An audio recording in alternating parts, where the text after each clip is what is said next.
काय म्हणता, कशा आहेत? व्यवस्थित ना? मी डॉक्टर प्रीतम खुने, स्टेपअप अकॅडमीमध्ये अँथ्रोपॉलॉजीचे फॅकल्टी आहे.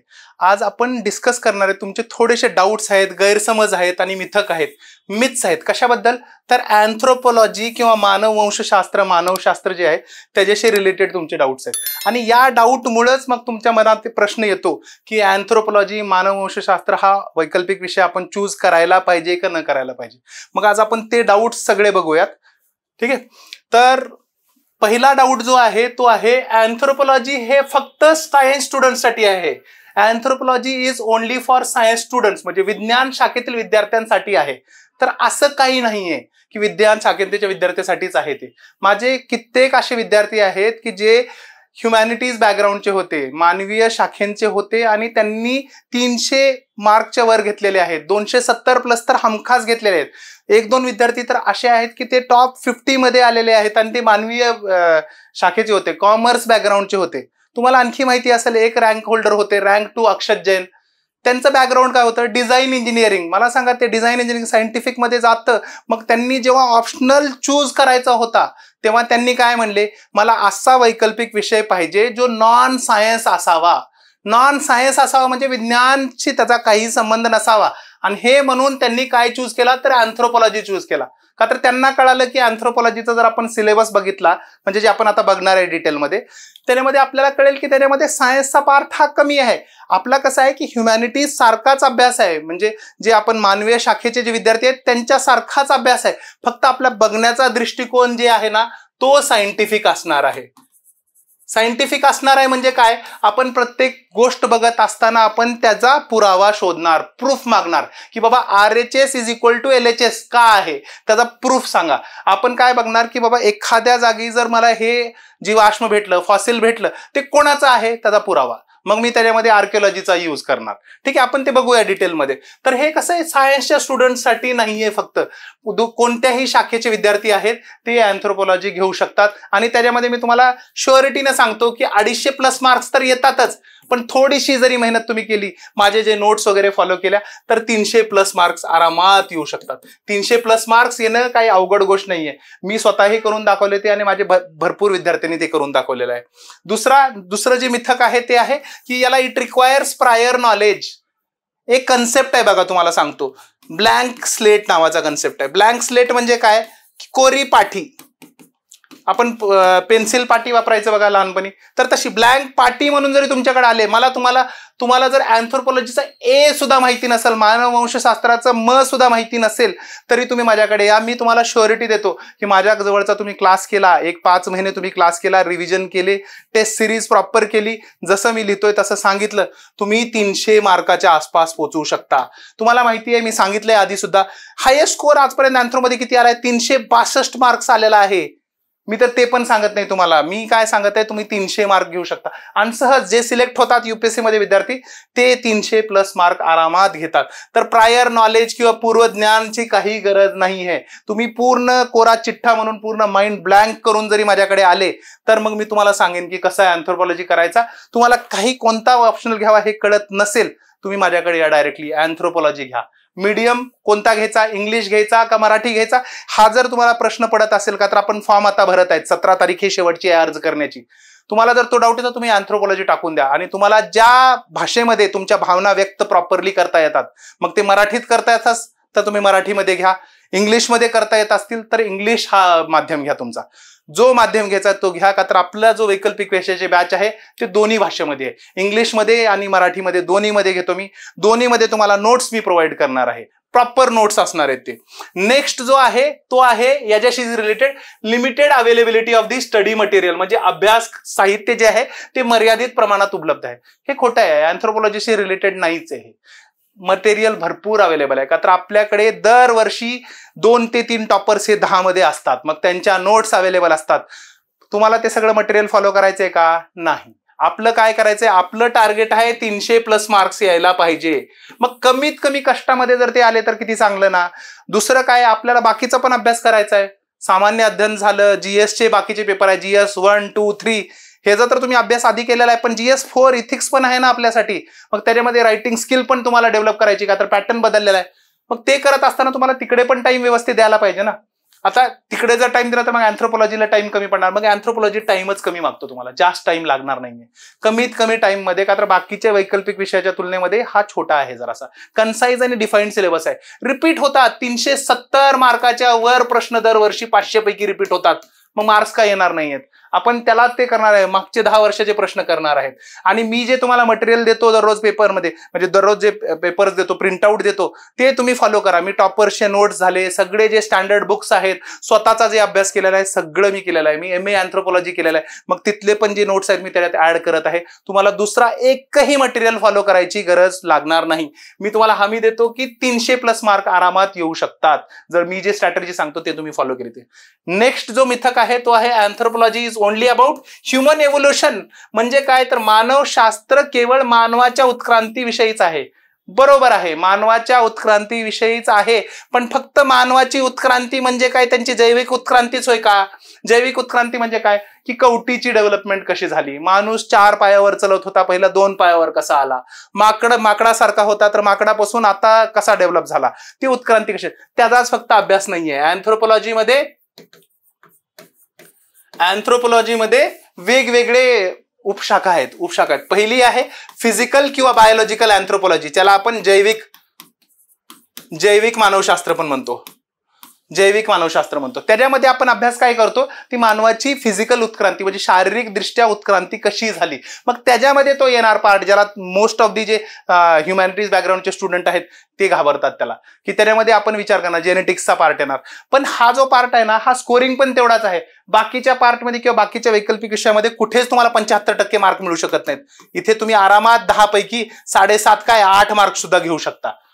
म्हणून मी म्हणतो हे जे करायचं ना, मी सांगेन तुम्हाला कसं डायग्राम्स काढायचे, कसं करायचं, तुम्ही याची तयारी एकदम चांगल्यापैकी करू शकता. दुसरा जो पार्ट आहे तो सोशिओ कल्चरल अँथ्रोपॉलॉजी, म्हणजे सामाजिक आणि सांस्कृतिक मानवशास्त्र. याच्यामध्ये तुम्ही कशाचा अभ्यास करता, तर याच्यामध्ये तुम्ही माणसाचा सर्वांगीण विकासाचा अभ्यास करता.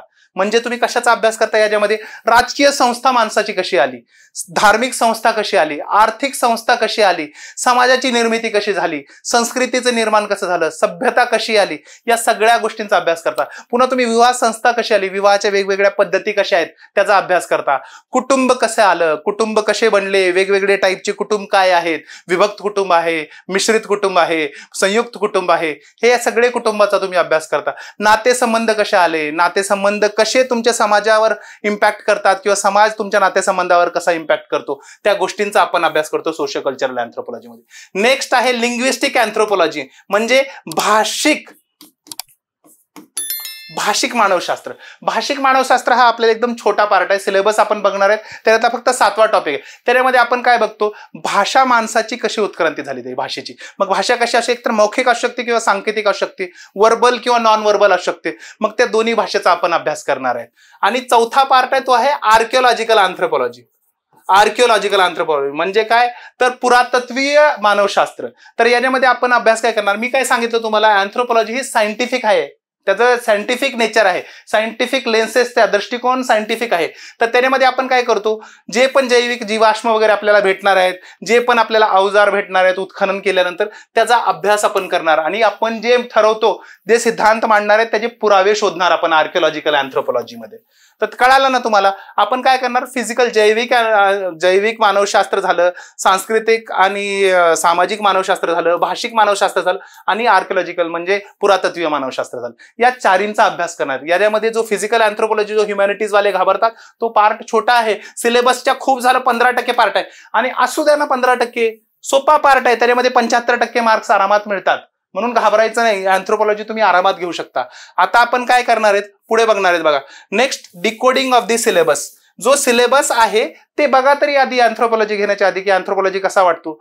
तुम्ही बघा, अँथ्रोपॉलॉजी तुम्हाला सिलेबस छोटा वाटेल आणि तुम्ही आरामात हे करू शकाल, का तर 70% पार्ट जो अँथ्रोपॉलॉजी आहे ते तुम्हाला माहिती आहे. फक्त त्याचा दृष्टिकोन तुम्हाला डेव्हलप करायचा, आणि ते मी करण्यासाठी तुम्हाला मदत करणार आहे. सर्वात पहिलं याच्यामध्ये काय आहे, पेपर 1 आहे. 2 पेपर आहेत 250 मार्काचे. पहिला पेपर जो आहे त्याचा सब्जेक्ट कोड आहे, विशेष सांकेतांक आहे 1013. आणि याच्यामध्ये काय आपण काय करणार, मानववंशशास्त्र आहे त्याचा अर्थ बघणार आहे. अर्थ म्हणजे मिनिंग बघणार आहे, त्याचा व्याप्ती बघणार आहेत, आणि त्याचा विकास म्हणजे meaning, scope and development of anthropology बघणार आहेत. मग त्याच्यामध्ये काय बघणार, त्याच्यामध्ये जे इतर म्हणजे त्याचे जे उपशाखा आहेत, सामाजिक झाले किंवा त्याचे जे डिसिप्लिन झाले, सोशो कल्चरल अँथ्रोपॉलॉजी झालं, biological anthropology, archaeological anthropology, linguistic anthropology, मी ते तुम्हाला सांगितलं. सामाजिक, सांस्कृतिक मानवशास्त्र, जैविक, पुरातत्वीय आणि भाषिक यांचा आपण अभ्यास करणार आहे.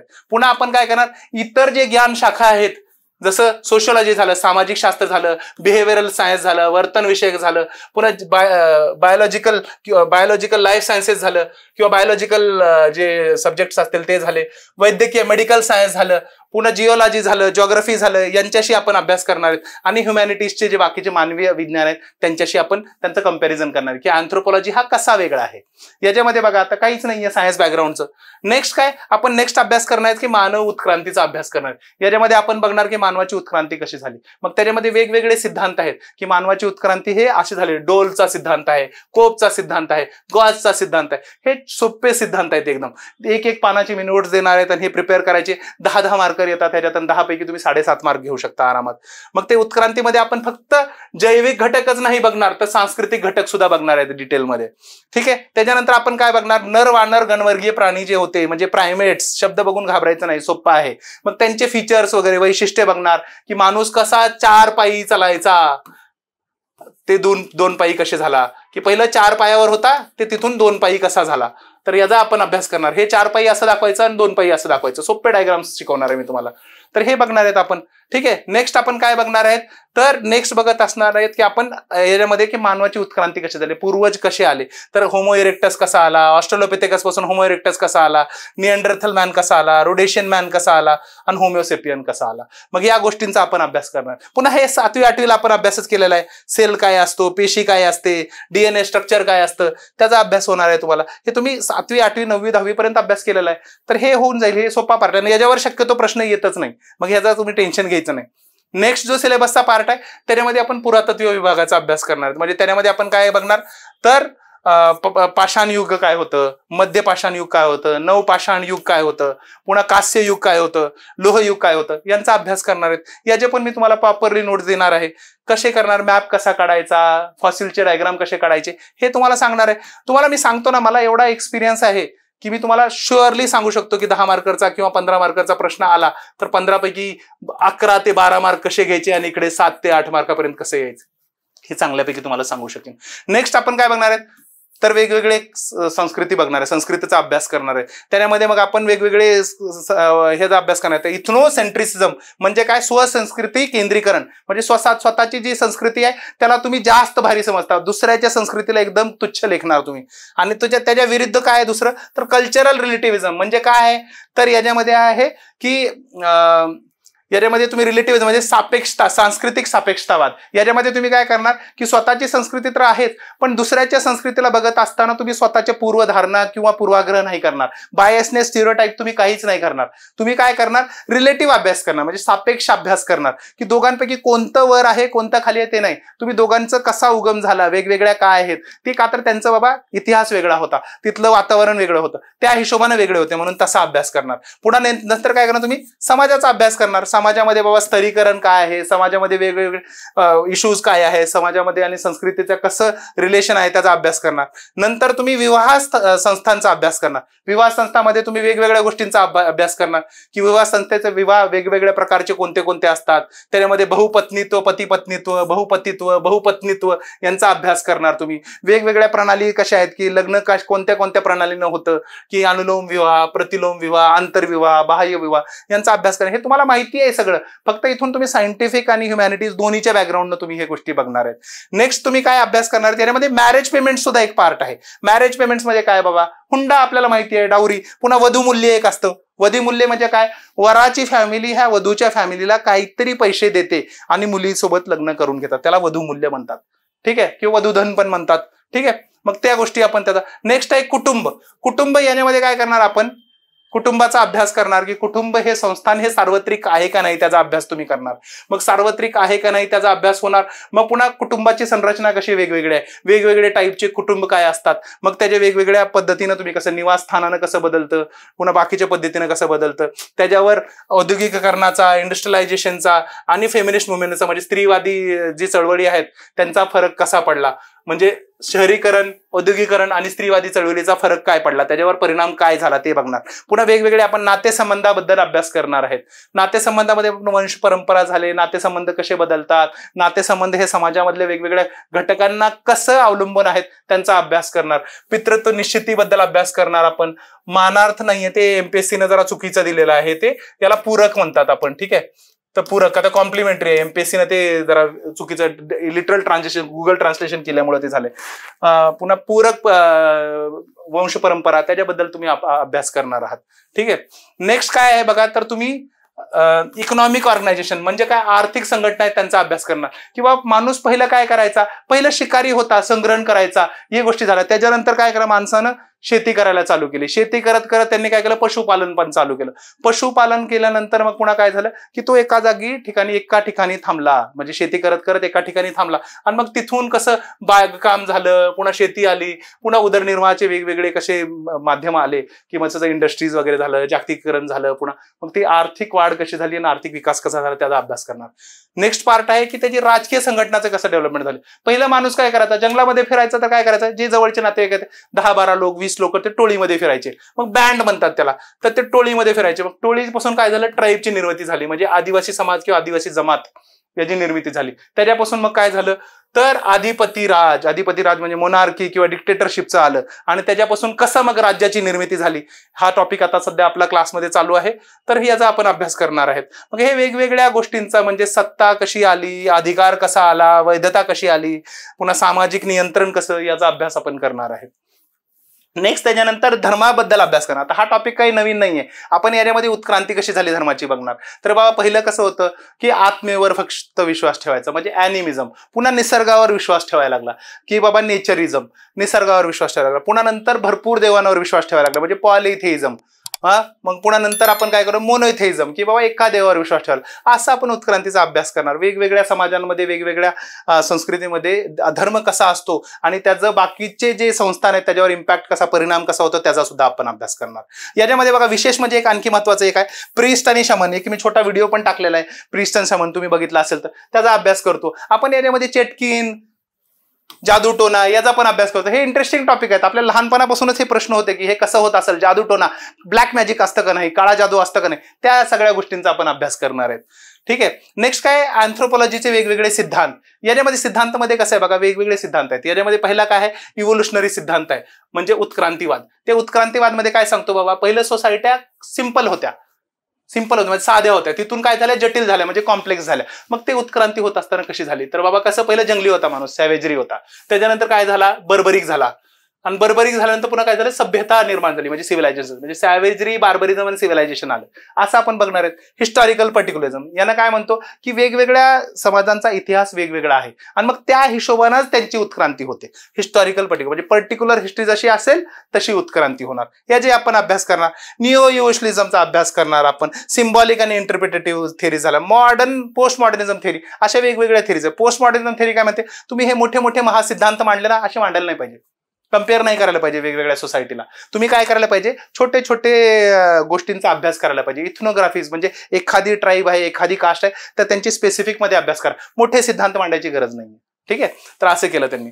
आणि मग नेक्स्ट काय बघा, मी तुम्हाला सांगितलं होतं 7वा जो टॉपिक आहे तो भाषिक अँथ्रोपॉलॉजीचा, भाषिक मानवशास्त्राचा पार्ट आहे. त्यामध्ये आपण कल्चर, संस्कृती, भाषा आणि त्यांचं जे संभाषण आहे त्याचा आपण अभ्यास करणार आहेत. मग याच्यामध्ये आपण वेगवेगळा अभ्यास करणार, जे मी तुम्हाला सांगितलं. नंतर रिसर्च मेथड्स काय काय आहेत, मानवशास्त्र संशोधन पद्धती काय आहेत ते तुम्हाला सगळ्या माहिती आहेत, त्याचा आपण अभ्यास करणार आहेत. की जसं बाबा कोणत्या की इंटरव्ह्यू घ्यायला पाहिजे, फक्त बघायला पाहिजे पहिलं, पुन्हा ऑब्झर्वेशन, पुन्हा इंटरव्ह्यू घ्यायला पाहिजे, शेड्यूल्स बनवून अभ्यास, क्वेश्चन पेपर, क्वेश्चन एअर तयार करणार. तुम्ही क्वेश्चन लिहिणार की आज तुम्ही काय खाल्लं, तुम्ही किती टाइम जेवता, 3 टाइम, 2 टाइम, 1 टाइम, 4 टाइम, असं क्वेश्चन म्हणा. केस स्टडी म्हणून अभ्यास करणार तुम्ही. पुन्हा नेक्स्ट तुम्ही अभ्यास कशाचा करणार, तर जिनिओलॉजीचा अभ्यास करणार, लाईफ हिस्ट्रीचा अभ्यास करणार, वंशावळ म्हणजे जिनिओलॉजी. पुन्हा नंतर काय, ओरल हिस्ट्री तोंडी घेऊन तुम्ही अभ्यास घेणार तिथला. पुन्हा सेकंडरी सोर्सेस म्हणजे काय, तर पुस्तकांचं वेगवेगळे तुमचे जे रिसर्चर्स होते आधीचे, मग त्यांनी पुस्तकं लिहिली असतील त्याचा तुम्ही अभ्यास करणार आणि मग डेटा मिळवणार.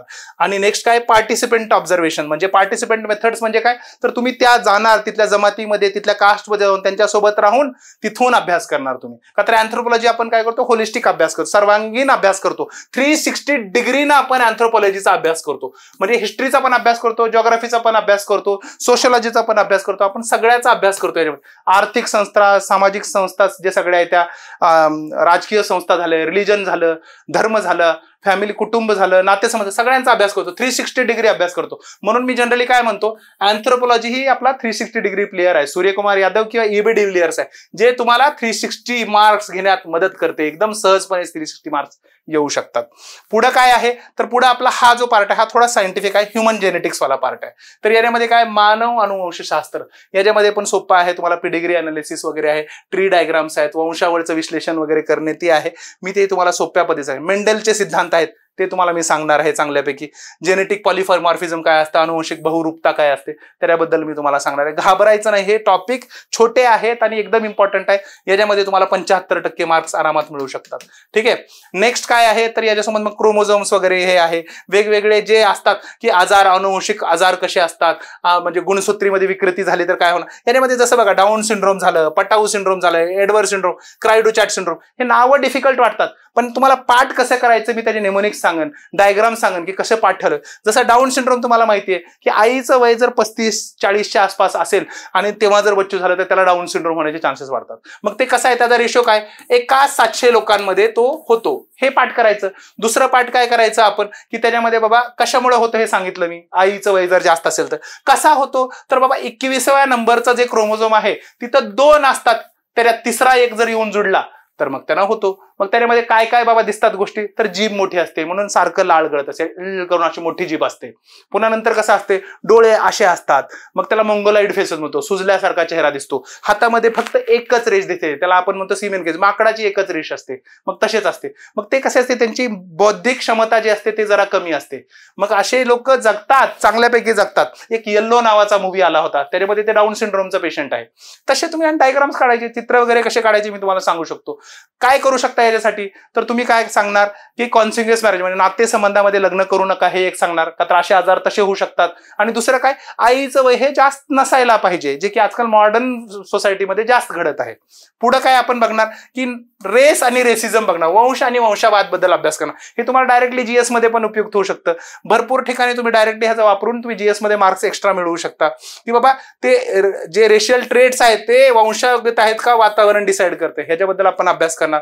पुन्हा आपण काय करणार की जिनी सूचक, वय, लिंग आणि लोकसंख्याचा विभेद करणार, यांच्याबद्दल तुम्ही अभ्यास करणार. ब्लड ग्रुपिंग बद्दल याच्यामध्ये अभ्यास करणार. तुम्हाला प्री मध्ये प्रश्न आलेले आहेत भरपूर की आईचा ब्लड ग्रुप हा, वडिलाचा ब्लड ग्रुप हा, तर लेकरांचे ब्लड ग्रुप काय काय असू शकतात. डायरेक्ट सीसॅट निघू शकता याच्यावर तुमचं, माहितीये का. असे प्रश्न येतात भरपूर, अशा आहेत. म्हणजे याच्यामध्ये संकल्पना आहेत की तुम्हाला डायरेक्टली सीसॅट मध्ये असो किंवा जीएसच्या वेगवेगळ्या पेपरमध्ये तुम्ही वापरू शकता. नंतर काय, इकोलॉजिकल अँथ्रोपॉलॉजी म्हणजे काय, पर्यावरणीय मानवशास्त्र. ज्याच्यामध्ये बघा कसं झालंय, पर्यावरणाकडे आजकाल आपला बघण्याचा दृष्टिकोन हा खूपच महत्वपूर्ण झालेला आहे. पर्यावरण हे खूपच महत्वाचं आहे. मग त्याच्यामुळे हा एक टॉपिक ऍड झालेला आहे. मग हे एक टॉपिक आहे, याच्यामध्ये आपण कसं करू शकतो की पर्यावरण आणि मानवाचे कसं संबंध आहे त्याचा अभ्यास होतो. वेगवेगळ्या पर्यावरणामध्ये माणसामध्ये काय काय बदल होतात. जसं काश्मीरमध्ये तुम्ही राहत असाल तर तुम्ही कसे दिसणार, तुमच्या अंगावर केस असणार का नाही, तुम्ही वेगवेगळे प्राणी आहात, तुम्ही थंड हवेच्या ठिकाणी येतो, तुमचा आकार काय असणार, तुमच्या अंगावर केस असणार का नाही, तुमचा रंग कसा असणार, तुम्ही विश्ववृत्तीय जर इथे असताल तर तुमचा कलर कसा असणार, तुमचं नाक कसं असणार, तुमचे केस कसे असणार, तुमचा रंग कसा असणार, मग ते गोष्टी असणार. इपिडेमॉलॉजिकल अँथ्रोपॉलॉजी म्हणजे काय, सात रोगीचा शास्त्र, मानवशास्त्र, शास्त्ररोगीचा. तर सात रोगीचा बघा विचार, कोविडच्या टायमाला आपण भरपूर याचा अभ्यास केलेला आहे. तर याच्यामध्ये आपण जर चुकून कधी जर आपलं नशीब फुटकं जर असेल आणि पुन्हा जर तसंच जर काही गोष्ट आली कोविड सारखी, तेव्हा आपण या नॉलेजचा अप्लाय करूया. आणि याच्यावर एखादा प्रश्न येतो मग हे सोपा जातो आपल्याला की बाबा मग आजार आणि आरोग्य याच्यामधला संबंध आपण सांगू शकतो. पुन्हा नंतर इन्फेक्शियस आणि नॉन इन्फेक्शियस डिसीज म्हणजे संसर्गजन्य आणि असंसर्गजन्य आजार काय असतात त्यांच्याबद्दल तुम्ही सांगू शकता.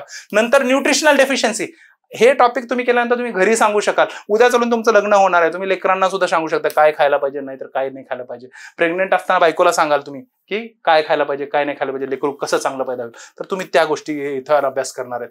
मान्य आहे त्या गोष्टींचा आता विचार नाही करायचा, पोस्ट काढायची, पोस्ट निघेल, 100% निघेल. ठीक आहे. आणि नंतर आपण बघणार आहेत की मानवी विकास आणि त्यांची ग्रोथ कशी होणार आहे, वाढ आणि विकास कसं होणार आहे.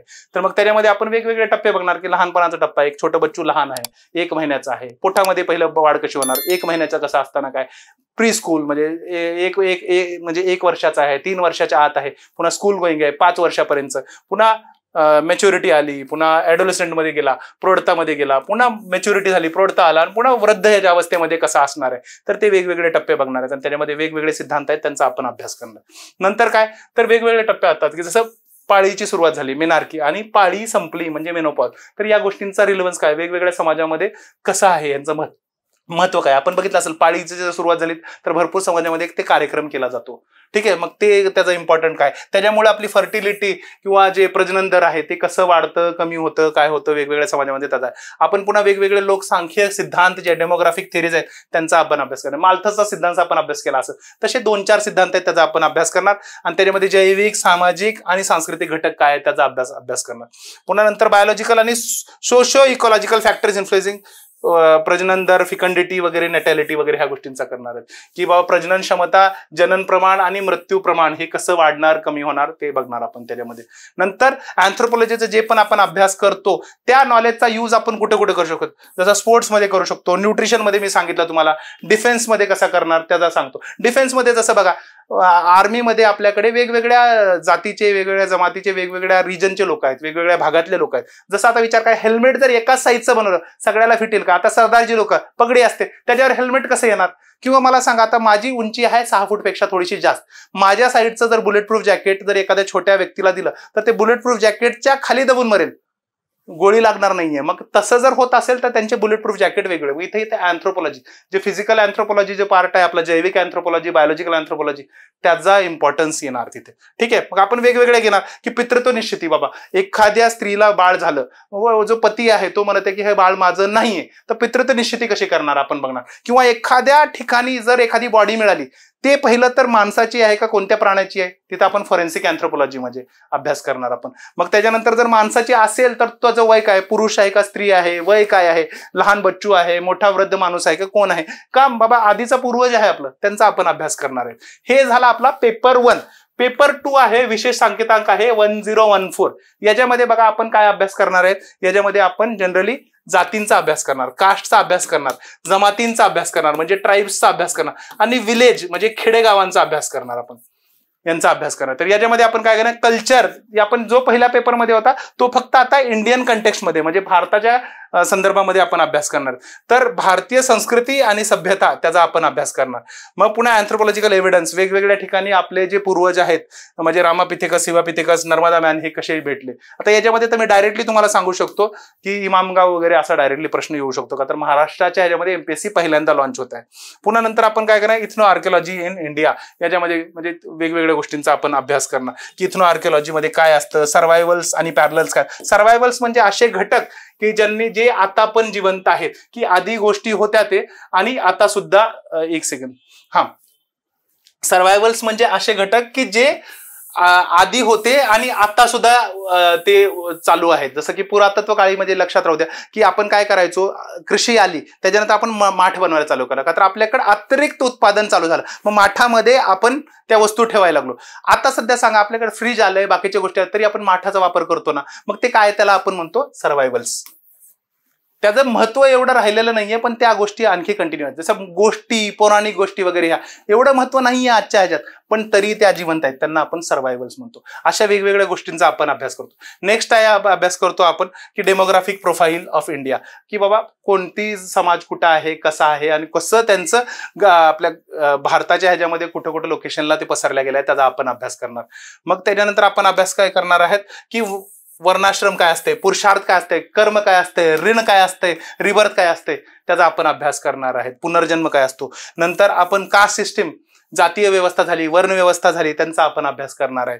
नंतर आपण अभ्यास करायला पवित्र समुच्चय काय असते, निसर्ग माणूस परमात्मा समुच्चय काय असते, म्हणजे सेक्रेड कॉम्प्लेक्स आणि नेचर मॅन स्पिरिट कॉम्प्लेक्स काय असतो, त्याचा अभ्यास करणार.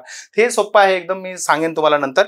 आणि नंतर काय की इम्पॅक्ट, परिणाम काय झाला वेगवेगळ्या धर्मांचा कसा इम्पॅक्ट झाला समाजावर, भारतीय समाजावर. तर यामध्ये आपण कोणत्या धर्माचा अभ्यास करणार? बुद्धिझम, जैनिझम, इस्लाम आणि ख्रिश्चॅनिटी यांचा आपण अभ्यास करणार आहे. आता हेच आपण पुढे चलून कशामध्ये अभ्यास करणार आहे? हे तर जसं आपण भारतीय समाजावर बघितला तर आपण म्हणणार की वेगवेगळ्या जमातीवर, आदिवासी जमातीवर कसा परिणाम झाला त्याचा पण आपण अभ्यास करणार आहे. मग वेगवेगळे थिंकर जे आले भारतामध्ये, स्कॉलर्स आणि ऍडमिनिस्ट्रेटर्स जे आले, मग त्यांनी प्रशासक जे आले त्यांचं योगदान काय, त्यांचं आपण एक 10-12 आहेत त्याचे पण 1-1 पेजच्या नोट्स मिळतील. वेगवेगळे जे इंडियन विलेजेस आहेत, खेडे आहेत, त्यांचा आपण अभ्यास करणार, त्यांच्यामध्ये संस्कृती कशी आहे, काय आहे. पण लिंग्विस्टिक आणि रिलिजियस मायनॉरिटीज जे आहेत आपण पॉलिटीमध्ये अभ्यास करतो त्याचा आपण इथं डिटेलमध्ये अभ्यास करणार. मग इथे आपण काय करणार? भारतीय समाजातील सामाजिक सांस्कृतिक बदलाचे देशी आणि बाहेरील प्रक्रिया बघणार. संस्कृतीकरण, पाश्चात्तीकरण, आधुनिकीकरण यांचा आपण अभ्यास करणार आहेत. ठीक आहे. नंतर आपण अभ्यास करणार की ट्रायबल सिच्युएशन कशी आहे, म्हणजे भारतातील आदिवासींची स्थिती कशी आहे, त्यांच्या प्रॉब्लेम्स काय आहेत बाबा, त्यांचा आपण अभ्यास करणार आहेत. आणि त्यांच्याबद्दल जे आपण विकासाचे धोरणे वगैरे, प्रकल्प वगैरे आणतो त्यांच्यावर परिणाम काय पडतो त्याचा आपण डिटेलमध्ये अभ्यास करणार. की वेगवेगळ्या पॉलिसी आणले, वेगवेगळे धोरणे आले, फॉरेस्ट ऍक्ट आणला, मग त्यांचा काय परिणाम होणार त्यांच्यावर ते बघणार आहेत. नंतर आपण काय करणार की त्यांचे जे प्रॉब्लेम्स आहेत, त्यांचं एक्सप्लॉयटेशन होतं, डिप्रायव्हेशन, शेड्यूल कास्टचं, शेड्यूल ट्राईब्सचं, हे आपण पॉलिटीला डायरेक्टली अभ्यास करणार. ते नॉलेज डायरेक्ट इकडे अप्लाय करू शकतो. फक्त अँथ्रोपॉलॉजी हे आणणार आहे. इथं कॉन्स्टिट्युशनल सेफगार्ड्स म्हणजे काय, 5th शेड्यूल, 6th शेड्यूलचा आपण अभ्यास करतो, तर हे डायरेक्टली आपण इथे अभ्यास करणार आहे. ठीक आहे. नंतर काय आपण बघणार की सोशल चेंज काय झाला, सामाजिक बदल आणि समकालीन आदिवासी समाज कसा आहे त्याच्याबद्दल, म्हणजे कंटेम्पररी सध्याच्या कंडिशनमध्ये आदिवासी समाज कसा आहे त्याचा आपण अभ्यास करणार. नंतर आपण अभ्यास करणार आहे की वंशिकतेची संकल्पना काय आहे, इथनिसिटीचा अभ्यास करणार. हे आपल्याला हे जर अभ्यास केला तर आपण जे परप्रांतीयवाद आहे, रिजनलिझम आहे, नक्सलिझम आहे, हे टॉपिक्स पण आपले कव्हर होणार.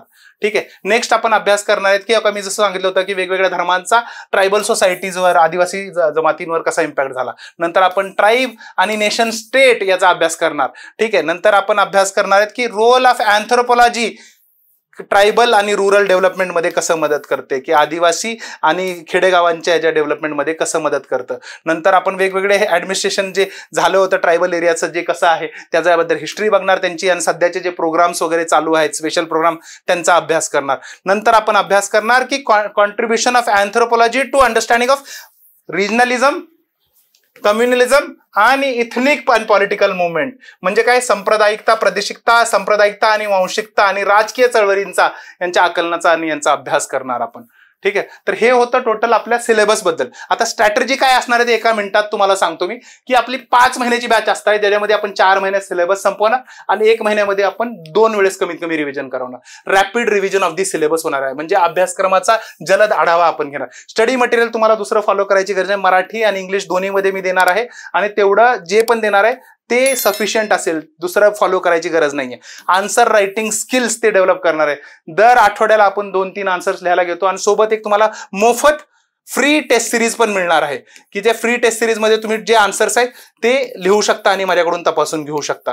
ठीक आहे. त्याच्यासोबत मी काय करणार, जे टॉपर्स आहेत त्यांच्या कॉपीज, जे माझे स्टुडंट राहिलेले आहेत, जे मी आधीच्या पूर्वीच्या इन्स्टिट्यूटमध्ये होतो तिथले टॉपर इन्स्टिट्यूट्सचे जे स्टुडंट होते त्यांच्या कॉपीज दाखवून त्याच्यापासून तुम्हाला शिकवणार आहे नवीन नवीन गोष्टी. तर हे तुमचे डाऊट जर दूर झाले असतील तर तुम्ही नक्की या स्टेपअप अकॅडमीला भेट द्या. अँथ्रोपॉलॉजी विषयाचा गंभीरपणे विचार करा, का तर अँथ्रोपॉलॉजी हा 360 डिग्री प्लेयर आहे. कमी पेट्रोलमध्ये जास्त ॲव्हरेज देते आपली गाडी. मग तुम्ही अँथ्रोपॉलॉजी विषय ऑप्ट करावा, यावं माझ्याकडे आणि माझ्याकडून सगळं ज्ञान घ्यावं आणि मार्क्स मिळाल्याने सिलेक्ट होऊन जावं, हेच माझी अपेक्षा. Thank you so much.